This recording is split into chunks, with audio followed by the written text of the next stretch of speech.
Bonjour, ici Patrick Leroux, expert en motivation. Selon un sondage effectué par Léger Marketing, seulement 78% des Québécois prendront des vacances cet été. Faites-vous partie de ces gens-là?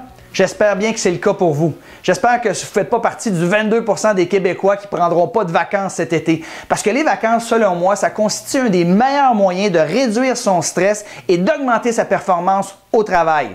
Les gagnants prennent souvent des vacances. Ils ont appris à voir les vacances comme non pas une récompense, mais plutôt comme un investissement.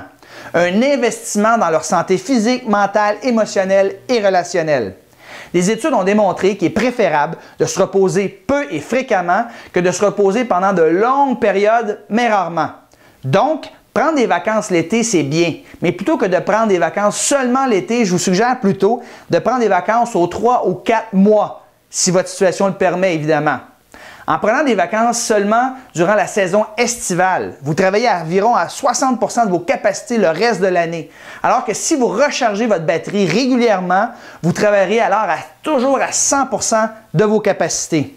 De plus, vous remarquez à quel point vous êtes créatif au retour d'une vacance? Ce court temps d'arrêt nous donne souvent l'occasion de réfléchir sur notre vie personnelle et professionnelle. Malheureusement, de tous les Québécois qui prendront des vacances cet été, 13% vont rester chez eux. Prendre des vacances en restant chez soi, ce n'est pas vraiment des vacances. Ces personnes en profitent généralement pour faire des travaux qu'ils remettent depuis longtemps, de sorte qu'ils ne se reposent pas vraiment et qu'ils vont rentrer au travail plus fatigués qu'ils étaient avant de prendre leurs vacances. Dans la mesure du possible, afin de profiter au maximum de vos vacances, s'il vous plaît, allez coucher ailleurs. Si votre budget est plus limité, allez coucher chez des amis, de la parenté ou allez faire du camping. De la même façon que vous faites régulièrement un changement d'huile pour votre automobile, vous devriez également faire un changement d'huile mental en prenant des vacances régulièrement. Imaginez si vous attendiez 15 000 ou 30 000 km avant d'aller faire votre prochain changement d'huile, plutôt que de le faire aux 5 ou 6 000 km par exemple, comme vous devriez le faire normalement. Ne croyez-vous pas que cette malveillance de votre part affecterait vos performances, les performances de votre voiture? Bien sûr, il en va de même pour votre santé.